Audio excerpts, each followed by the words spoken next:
Fl-awguri tiegħu għas-sena ġdida l-kap tal-Oppożizzjoni Joseph Muscat għadda messaġġ lil mill-politika partiġana. Semma l-aspirazzjoni tiegħu li l-għada tal-elezzjoni li ġejja tkun ġurnata bħall oħrajn fejn wara li jkun għamel l-għażla tiegħu il-poplu jirbaħ kollu kemm hu. Nixtieq li nħarsu l-10 ta' Marzu 2013. L-għada tal-elezzjoni ġenerali.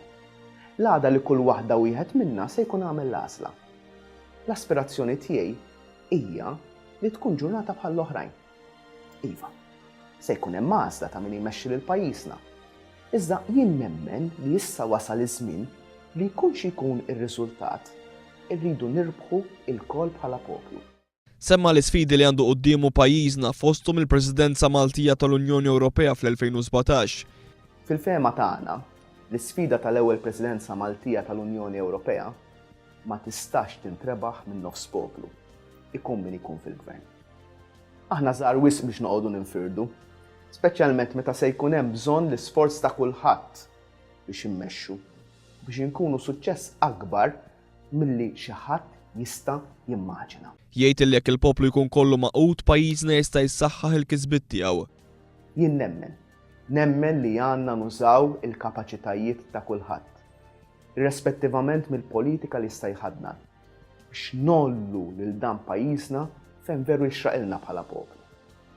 U għalhekk ukoll li x-xewqa tiegħi hija li l-10 ta' Marzu tal-2013 ikun jum bħall oħrajn. Fejn b'serenità kulħadd ikun għamel l-għażla.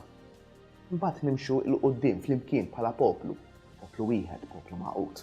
Joseph Muscat jisħaq fuq il-ħtieġa li bħala pajjiż naraw mill-ġdid li x-xogħol ta' mara u ta' raġel ikunu qed jgħinu mhux biex jeżistu, iżda biex jgħixu.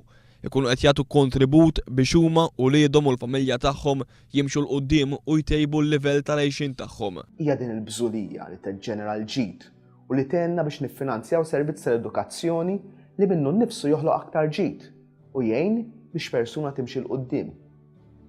Il-ħolqien tal-ġid jwassal ukoll għal servizzi soċjali li jgħinu l-familji l-aktar fil-bżonn li jiltaqgħu mad-diffikultajiet, jiġifieri il-ġustizzja soċjali. Il-ħolqien tal-ġid jgħin biex ikollna servizz tas-saħħa li jkun b'xejn għal kulħadd. Dawn huma l-prijoritajiet tal-familji u n-negozji f'pajjiżna li madwarhom il-poplu jista' jingħaqad. Il-mexxej Laburista temm il-messaġġ tiegħu billi sellem u awgura sena tajba mimlija risq, għena paċi u saħħa lil kulħadd.